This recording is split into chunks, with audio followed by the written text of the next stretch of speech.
Good morning and welcome to Sunday Coffee, Art, Design, and Architecture. We are coming to you from Florida, overlooking the gentle lapping waves of the Gulf of Mexico. My motivation for this podcast channel is to broadcast good news stories, interesting people, and food for thought. So pour yourself a nice hot cup of tea or coffee, take a deep breath, get cozy, and enjoy a break for some uplifting conversations. And today's book is Roadways for People, Rethinking Transportation, Planning, and Engineering by Lynn Peterson, published by Island Press in 2023. Lynn is currently the Oregon Metro Council president, leading the nation's only elected regional government, which oversees regional affordable housing, parks, tourism and cultural venues, garbage and recycling, and of course, transportation and land use planning. Hi, Lynn. Welcome to the show. Well, good morning, and thank you so much for having me. It's a pleasure to have you here. Well, my first question is always, what's in your cup this Sunday morning? A little bit of seltzer water. You're a seltzer water, huh? Yeah. It's all good. I got green tea with lemongrass. Nice. A mellow Sunday morning. Yes, I liked the imagery of the Gulf of Mexico. Yes, it's beautiful. The waves are gently lapping and we're all just kind of enjoying the beach scene. Nice. So let me ask you, what was your motivation for writing this book?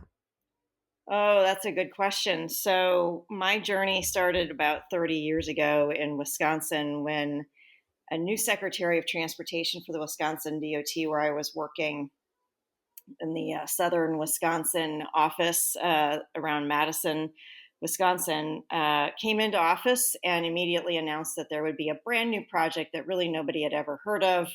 We were going to take a 2-lane rural road for about 70 miles from Madison to north of to Wisconsin Dells, where a lot of Chicago, Milwaukee went to play in the summer at the casinos, at the water parks, and go hunting in the fall. We're going to take this 2-lane rural road that paralleled I-90 that went straight between Chicago and the Dells, right past Madison, and make it into a 4-lane divided high-speed roadway. And it was all based on a safety issue that he pointed out. And I was the person who got to do the safety research after the fact that it was announced.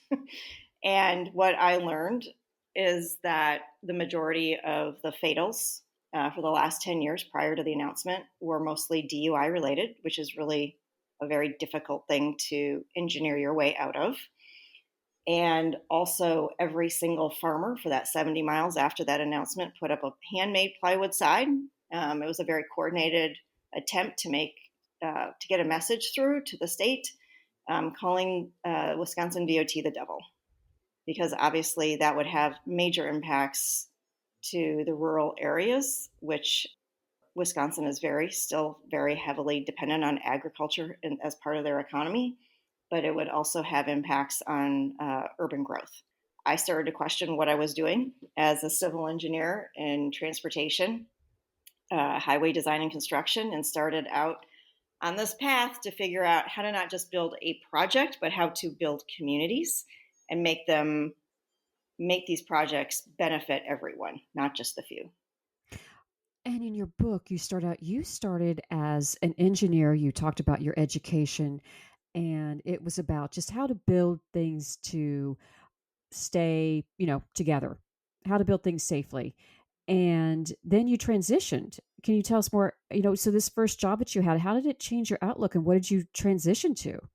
I've wanted to build with concrete since I was about 5 years old. My Barbie dolls deserved a life-size concrete swimming pool as far as I was concerned, but nobody would let me dig a hole that big in the backyard. And concrete has been my construction material of choice for my entire life. It's a great material.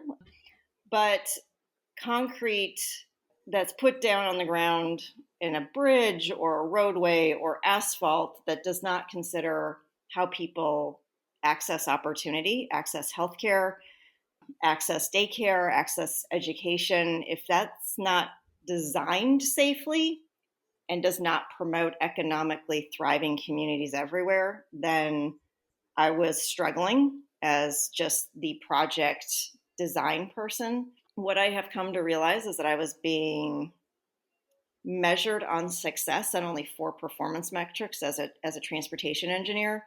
And for design, it was moving as many cars as quickly as possible and as safely as possible.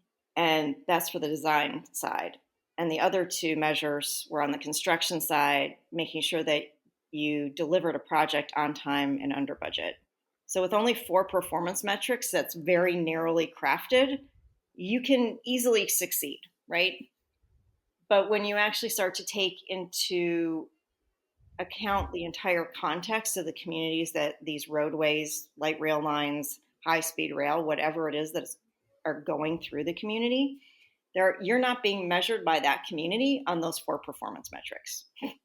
They have a much more system-wide approach to how they see they are going to gain benefit out of access, right?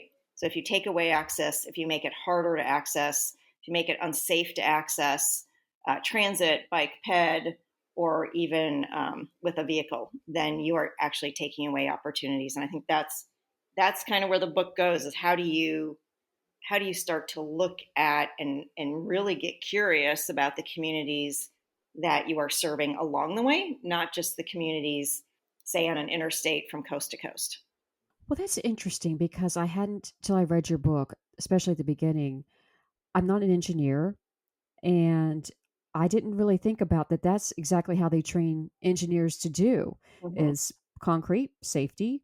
I'm sure concrete, you got heating elements, this and that. There's a lot to concrete. Salt in the Midwest on the roads in the winter does a bad job to the rebar in the concrete. And then you took that experience and you quit and you said there's got to be a better way. What did you change to? What was your next step? Yeah, so a woman at Wisconsin DOT in the environmental section suggested that I get a graduate degree. My undergraduate degree is civil and environmental engineering from the University of Wisconsin-Madison, and she suggested I get a planning degree because it then, I guess, started the journey of where in the decision-making process could I have the most impact on making sure that people were taken into account and that we were using a transport project to actually create connected, it's the connected tissue within any urban or rural environment. And are we actually creating that connectivity, or are we taking it away? Are we making it a pleasant experience, or are we taking that away? So I went to Portland State University, got my regional urban and planning degree, and ended up working a series of jobs that led me to becoming the secretary of the Department of Transportation for the state of Washington. Wow. And so in this discovery of urban design and people, how do you do it? What was your first project to work on and try to learn about involving more people? What did you learn from that? Wow, I think the best example is when I worked at Metro, where I now lead the agency. I was an entry level planner in travel demand forecasting, and my mentor there was John Fregonese, who a lot of regions around the country will recognize his name. He did a lot of regional land use transportation plans over the last 30 years. He has since passed, which is a huge loss to the entire planning community. But he did a 20 to 50-year plans. And what he taught me was that you need to provide people the information and full information in plain language, a way to have a conversation with each other of diverse perspectives in a room, basically charrettes, where you can give people the information, give people the resources, and say, all right, now work together in a group of 10 and decide how we're going to grow. What's important?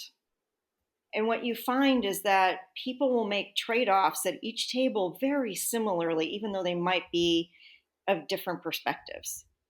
And you end up getting a very clear vision for how people want their community to grow. Our Metro 2040 growth concept, which was the first use of scenario planning, which is a really important tool in anything that we're doing involving the public, gives the opportunity for thinking about, are we going to do something that's minimum? Are we going to do something that's maximum? Or are we going to do something in between? And with our first urban growth boundary discussion, because we have an urban growth boundary that we manage when we expand or don't expand, it turned out that folks didn't want just a build out scenario, right? A sprawl scenario. They didn't want just a build up scenario, a densification. They wanted a combination of the two. And that's what we've been doing for the last 20 years in this region, is really working through how do you create density in town centers, regional centers, along corridors, and do a little bit of growth at the edge when you need it, so that you can value every community and provide investment to every community and not devalue communities as you grow. Let me ask you, I thought too, this is a great kind of question. What is a road anyway? What's the point? Little devil's advocate. What's the point of a road anyway? What is a road? Right. This is how I usually start out all my conversations, whether I'm giving a lecture or teaching a class. What is the point of a road, right? The point of a road is to connect land uses. It is a development tool. A streetcar, back in the 1800s, was a development tool. It was a way to provide people from downtown to your new development access to that new development. So that's why developers all the way along in time have been more interested in, okay, so how, what mode of transport will get me the most people, right, to my development, whether it be a new development of homes or whether it be a Costco. So station area developments, interchange area developments, that's where people are coming off a transport system in mass. And that land is very highly valued. So anytime you provide transport in a roadway, a light rail, a high-speed rail, streetcar, an interchange, or a stop, right? That's where you're going to have interest in development. And that's where you want to create that connected tissue, because the only reason for a roadway is to move people and goods and services. What's the best way to develop a road? You talked a little bit in your book about context-sensitive design. Or where do we start? Yeah, Because, well, I mean, that's kind of like easy and hard. right. The majority of our roads have been built, right? And the majority of our roads were not actually built for people. So when we look at our arterials and our commercial strips throughout the major metropolitan regions in the entire country, they started out rural, and they were farm to market roads, right? They started out as 2-lane little farm to market roads and have grown and grown and grown as we became urbanized, suburbanized. We had to do this growth on the cheap. So a lot of like the continuous left turn lanes that you see going up and down these long, long streets that have a lot of strip malls and businesses and multifamily on them, have that continuous left turn lane because we didn't actually have the money to build a boulevard or a median. And those medians are so important in order to allow for safe crossings. They are so important to channelize traffic so there's not head-on collisions. There's so many reasons, but we as a country grew so fast, we made the decision to leave some of that behind because we were just catering to the car.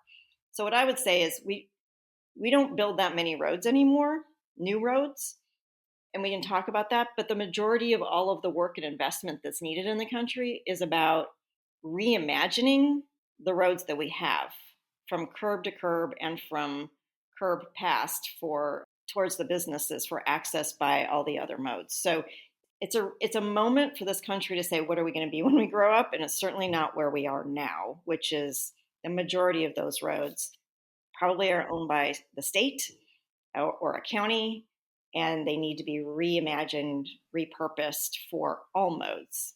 You're an urban planner now and designer. So you've moved from the engineering performance standards. So what is the performance standards for urban designer planner? How does that differ from being an engineer? I'd say the single most important thing that we've changed in the last 5 to 10 years about what we're looking for in terms of performance metrics is based on what the communities value. If they value health, right? Because a lot of our lower income and BIPOC communities were divided or dismantled. Gentrification has taken place in these areas that were called blighted, and we put interstates through. And now we have massive health issues to those adjacent communities. It's been very hard in the past for planners and engineers to have the data to say that this was an issue, even though people who live in those corridors have the lived experience. We were ignoring that lived experience as actual data, which is part of kind of the inherent systematic racism that's built into the planning process as well as the engineering process, that if you don't have data, we don't see it. So something like Yeah. health, right, is something that we've been building up data to be able to track the asthma rates, to track cardiovascular health, these types of things, all the way to the accessibility, which has been a very difficult performance metric to get your head around. But we have different ways now to measure how much more accessible are the schools, the hospitals, the healthcare, the daycare. So is our investment helping create access, or is it actually decreasing access? Is it making it more safe, or is it making it less safe? So we're increasing those performance metrics so we can tell a more full story about the benefits and costs. You didn't shy away from the hard stuff, the racism. No. You were very forward, and that's good. These are, sometimes these things are hard to just even talk about and say because we put them on a back burner. So, what did you find out in your studies? You talked a lot here about racism and housing policy and transportation. And I don't know, that's a big question. I'll let you just get started. Sure. I think there's a couple examples in the book that delve into some of the success stories, but let me just give a recent Portland example in the last 10 years where there's a road, North Williams, that goes through what was the heart of the Black community. It's been slowly gentrifying, but North Williams had become a very high volume bicycle route for commuting from North Portland into downtown. And North Portland had been gentrifying at a faster rate. So the maintenance department at the city of Portland said, well, we're going to go repave the road, so we'll stripe a bike lane. And as soon as the Black neighborhood leaders found out about the bike lane, they went through the roof mad. And the reason was nobody had come to talk to them about the bike lane and ask them what are their safety needs. What they perceived and what they saw, and it was true, is that the majority of those cyclists that were coming through their community were white. And they had gotten, right, and they had wanted a bike lane through there, and they were getting what they wanted. But the neighborhood, who had been asking for safe crossings across the street and more sidewalks within the community so that their seniors could get to church, so their kids could get to the park and to school, those things were not being taken care of. But a bike lane for those living outside the community, going through the community, was prioritized. So they had to step back and say, we made a mistake, right? And that's really the first, all of the stories that, whether they're successful or not, they either you start with a aha moment that you need to actually talk to community, because none of the assumptions that you are making have been tested. And until you test your assumptions with the people living there, they are only assumptions. They are not true, right? You cannot assume that they are true. So that's really what took the last part of the book to talk about the entire planning through design process and talk about kind of removing the onion layers and getting down deeper and using more tools in your toolbox to provide people the options for what they're experiencing and what solution sets could be on the table. We make assumption as professionals that oversee literally a transportation asset that our job is only to fix, maintain, improve that asset. But in reality, you're fixing an asset that is a community asset that either builds community or destroys community by providing access, safe access, or taking that away. It really comes down to those performance metrics and the work that you do with the community about what they value and what outcomes they need versus what you see as a professional, which can be completely different. Can you give us an example of both? How have we done it wrong or not our best? And how have we turned that around and listened better and done better?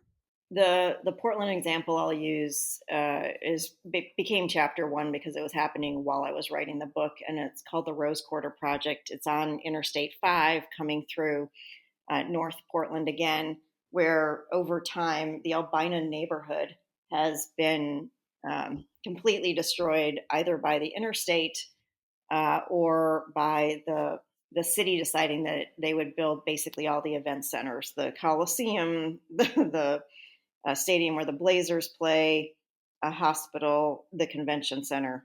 And all of this is because they said it was blighted back in the 1950s, 60s. They called the neighborhood blighted, but in reality, it was a thriving, economically thriving, culturally thriving neighborhood. So now we fast forward, and the DOT says we would like to expand the interstate in that same area, an auxiliary lane in each direction between two interchanges on the other side of this interchange called the Rose Quarter. And we'll put a cap or a lid on top of it to, quote, reconnect both sides. But they never talked to the community, and they took some shortcuts on the federal level called an environmental assessment instead of a full environmental impact statement, which would have forced them to do a lot more conversation in the neighborhood. What they did not understand is the amazing amount of trauma still left in the community from all of these other things happening. They did not understand the lack of intergenerational wealth that had been taken away during those times and how to best respond to it. And they did not, as a transportation department, know how to respond to, well, our school is next to this project and it already has $20 million worth of upgrades to the air system in order to take out the pollution from the interstate. So what are you going to do about our school now that you're moving the road closer to it? There was just a lot in there. And at the same time, there's a whole group that had been formed called the Albina Vision Trust to try to bring community back and create intergenerational wealth. They were not really brought in as partners in this conversation. The only thing that they saw as a Department of Transportation in terms of intergenerational wealth was minority contracting, which is all subcontracting, not necessarily even a prime contracting, which is a huge difference, right? All of this culminated in basically all the electeds but me leaving the table, and I stayed so that I could help get it back on track. Took getting the governor involved to sit down and listen because they had taken all these shortcuts to try to get to a project and really understand what the community needs were and then tell the DOT, here's your job. Your job is actually bigger and you're going to have to bring in other agency partners in order to achieve a complete vision for that area. And we as a state are all in on the vision, the complete vision, and we need to find ways to help the school, move the school. So there's actually a conversation about moving the school right now. There's a conversation about how to build buildings on the cap or the lid instead of leaving it as kind of a dead transportation space, right? Enliven it with economic activity. It's on the right track, so to speak, but it took running up against a brick wall because the assumptions weren't tested in the community. And that's really what we're talking about. Same thing happened in Baltimore. It's a 150-year-old tunnel in Baltimore, and there were real safety concerns. And the segment went right through the Black neighborhood, Reservoir Hill. They kind of started out with some major assumptions that they could just push push this project through the environmental process. And it started out as a typical environmental impact statement. And what I mean by that is that the DOT decides what the scope of the project is, what the problem statement is they're trying to solve for, and the solution that they want. And then they go out and talk to the community, which is always too late. If you're going out for the first time after you've already defined the problem and you've already defined the solution, then anything the neighborhood, anything the community says is now outside the scope and not our issue. And now the community is creating a scope creep and a cost assessment increase. It's on the community for not being able to read the minds, right? Or having the capacity or resources to be able to know what's going on within these departments. So what they did is they started to get feedback. Hey, you're going to take out more homes. We've already been traumatized by the amount of homes that were taken out. Hey, you're going to create less connectivity in an area that's already been disconnected by this railroad line as it is. You are going to have vent stacks and air pollution increases. You are going to take out our community gardens. You're going to displace many people from this neighborhood. So what are the plans? And they had no plans because that was outside their scope. Stepped back and they started to do things. It was basically a restart. They reset the tone. They started listening and saying, okay, so what is the lived experience? What are the problems, holistically speaking, within this area? And how can we work together as multi-agencies to come together and really help this community with all of these issues? If they're a food desert and we're taking away their community gardens, that is not something we can overlook. We need to figure out how to partner, right, with the city, with the neighborhood. Where do we find more land to be able to do that? How do we make sure that this isn't a food desert? So they also created a program of community liaisons where the community liaisons were trained and went out door to door to talk to people and gather the information that way. So there were people that were reflective of the neighborhood. And if there were other languages, they were able to have folks that, actually spoke that language and were able to translate it appropriately so that there was really good feedback. And then, when they went out to work with the neighborhood, it wasn't the typical engineers and planners that are all white. They had a team of project leaders from multi-agencies that were all Black women. And that not only changed the tone up front, but it changed the ability for the community to trust whether they were going to be able to be heard and how to work within the community to get these solutions kind of carved out. And so now they are eligible for federal money. They have moved successfully through the process. And I know that the Biden administration has it as a very key project for them to be able to move forward on. In fact, they were, I think, recently awarded some of the money that they needed to advance this. Well, that sounds awesome. And what I was thinking when you were saying that is I got my master's degree in landscape architecture. And do you think in design schools, and I came to landscape architecture older. I'd already had a photography business for 20 years as a business owner. I give the people what they want, they love it, and they buy it, which requires listening. And Yeah. yeah. And I was very surprised. Do you think, this may be a rhetorical question, in design schools that I found it was implied, suggested, or whatnot that the designer makes the decision? And I disagreed with the class. I said, no, that's a bad way to make a sale. It's a very bad way to make a sale. No, you need to listen to people and what they want. Yeah. Well, Do you think yeah. design schools are kind of failing in that regard all the way around?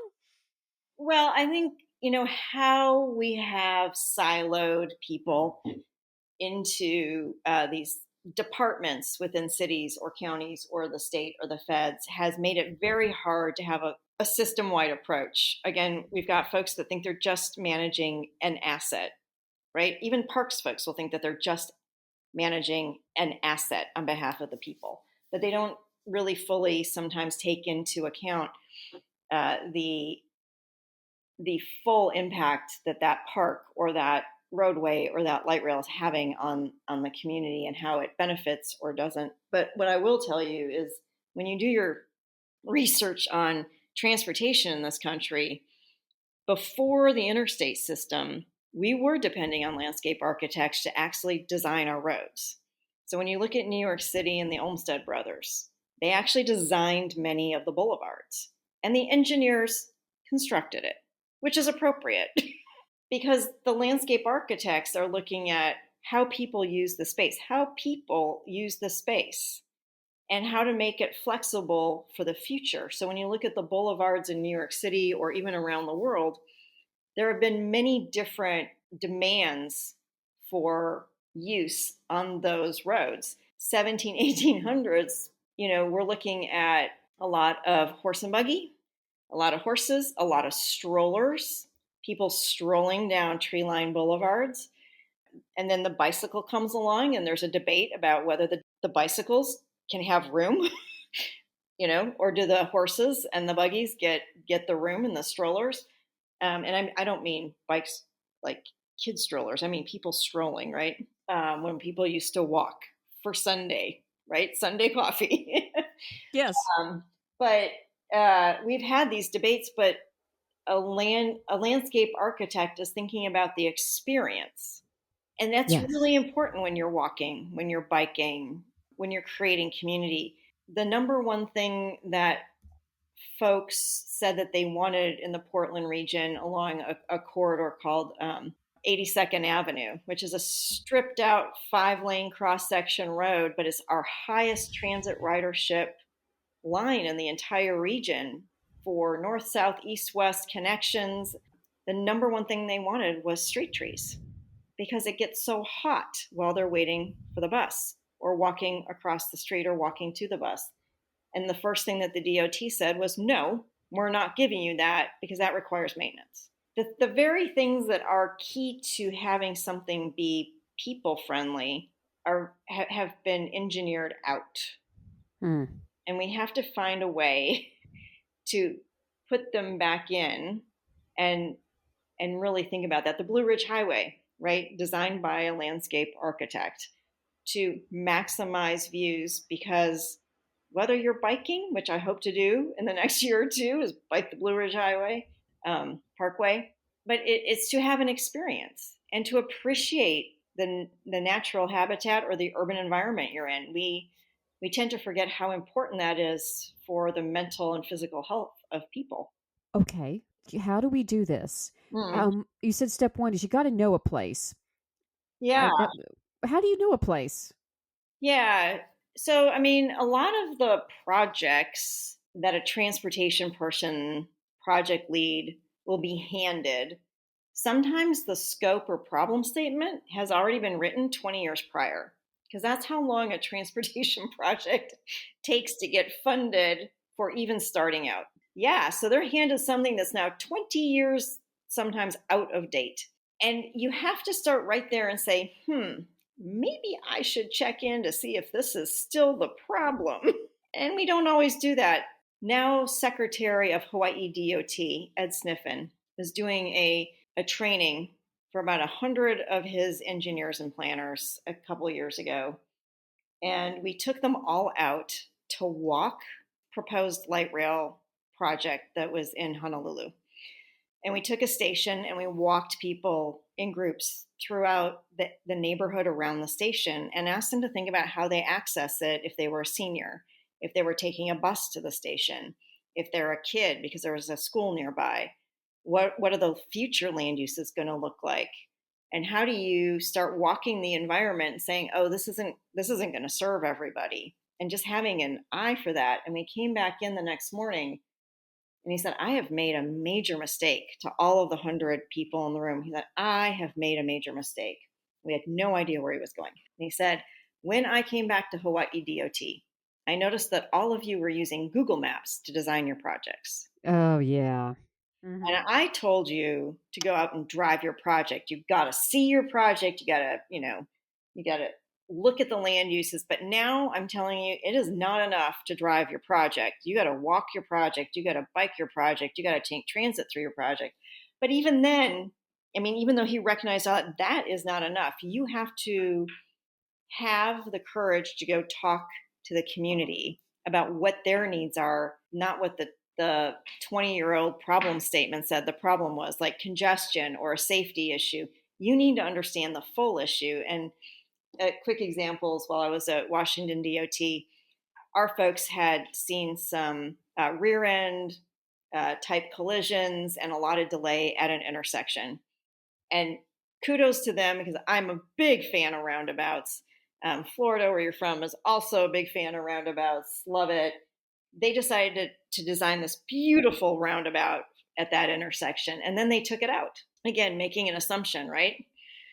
This is the problem. Here's our solution. We'll take it out. And everybody who came was like, that is a gorgeous roundabout. We love that roundabout.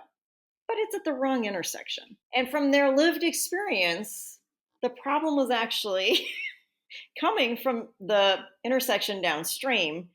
And our folks went back in and said, okay, we're going to assume that there's something to this. We're going to listen. And they did the analysis and they're like, oh, they're right. So they ended up putting in 2 roundabouts to take care of the full problem, not just a part of the problem. What we introduce in the book is learning loops.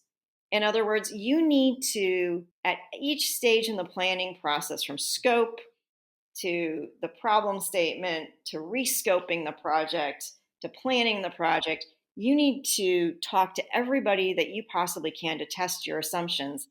And if people are still saying, nope, you don't got it right, that's not right, you got to go back through the loop again and figure out, what are you still missing that would make this community more complete? And who do you need to bring in to help you, because you can't do it all alone? Yes, could you tell us a little bit about, I saw that. This is a great diagram for people. It's on page 137. Could you talk to us a little bit about each of these loops a bit? How does this work?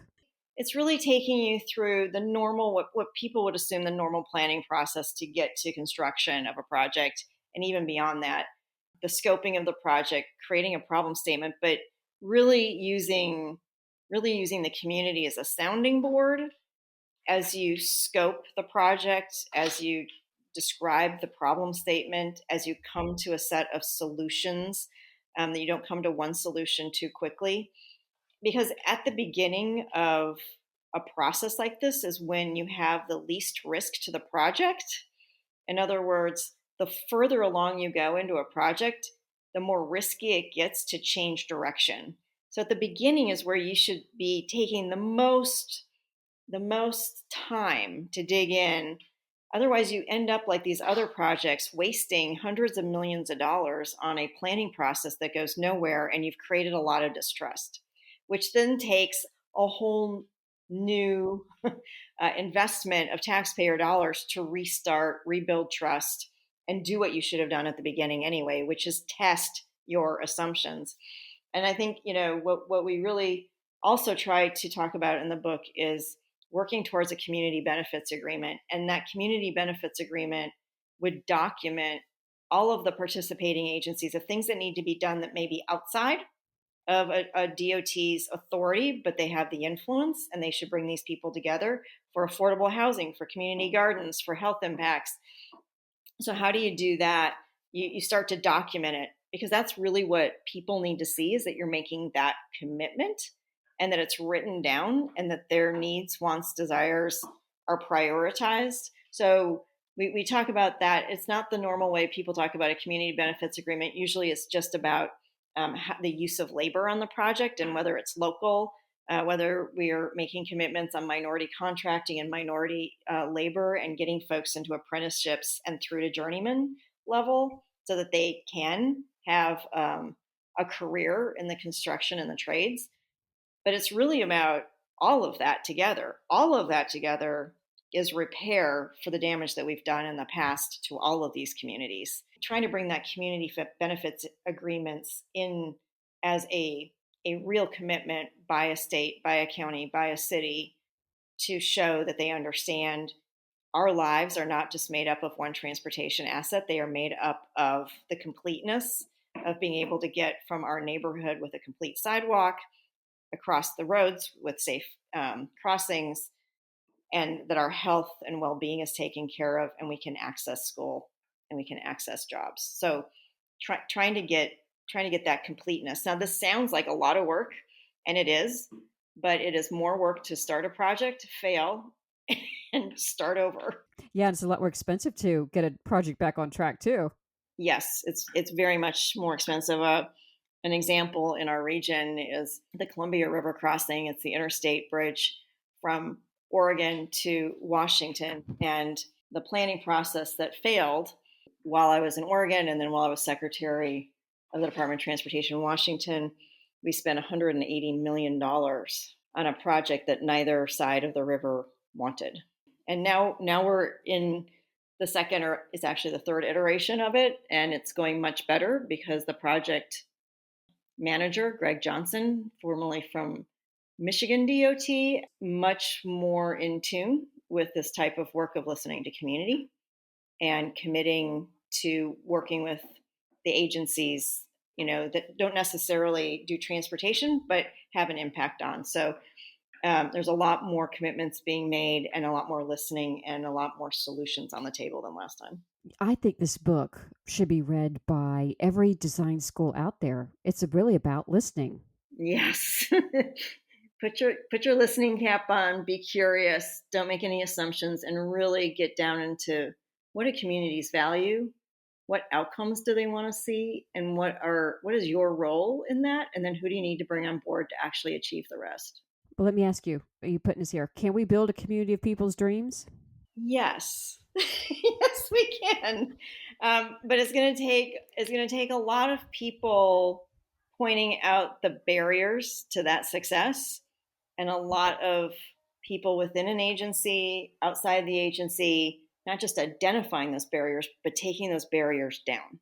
And Mm. a lot of that is not just access to these things that we've been talking about, jobs, education. It's about access to information and access to participation in ways that the community needs, not the way we see it.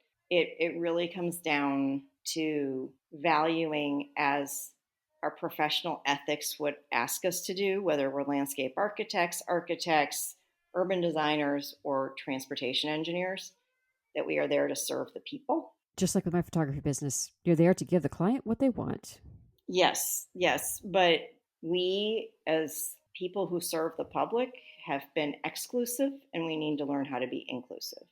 And I think that's really what being curious and empathetic and compassionate within our profession means. And we have tried to put that aside as quote professionals and not include emotion and people's real lived experience. We have tried to push those away, and we need to bring that back. That's a great quote to end on. Lynn, it's been such a pleasure to have you here today. And I know we've taken up a lot of your time. My cup of tea is to the last drop.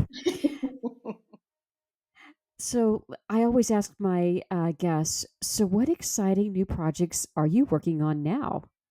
Oh my. There is a lot to do in the region if I put on my other cap on my day job.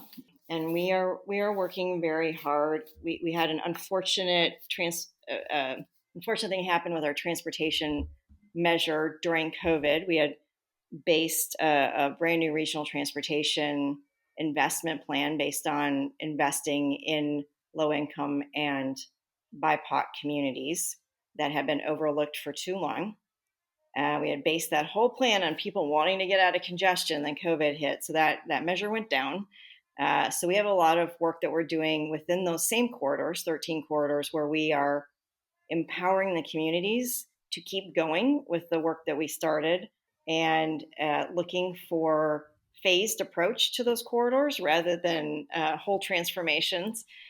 So we've got some momentum going out of that for 3 out of the 13 corridors for bus rapid transit improvements, safe crossings, lighting. 5,000 lights were going to go into those 13 corridors to keep people safe. But it's really granular, and that's really hard for people to get their heads around, because usually it's we're just going to widen the roadway, we're going to put it in, right? But this is really granular, and it takes a whole new set of people and perspectives, and growing within our own profession to understand that that's the level we have to get down to in order to make people's lives work. That's excellent. Thank you again so much for being here today. And I want to let our guests know, and if you're in design school, this is a must-read book. This is a nice reference book that you'll keep on your shelf probably for the rest of your career. You know, how to really listen and be inclusive and talk to people, and a real how-to guideline for any kind of project, you know, urban, transportation. It's just all interconnected with our communities. Roadways for People, Rethinking Transportation, Planning, and Engineering by Lynn Peterson, published by Island Press in 2023. Thank you so much, Lynn, for being here today. It was a real pleasure. Thank you for having me.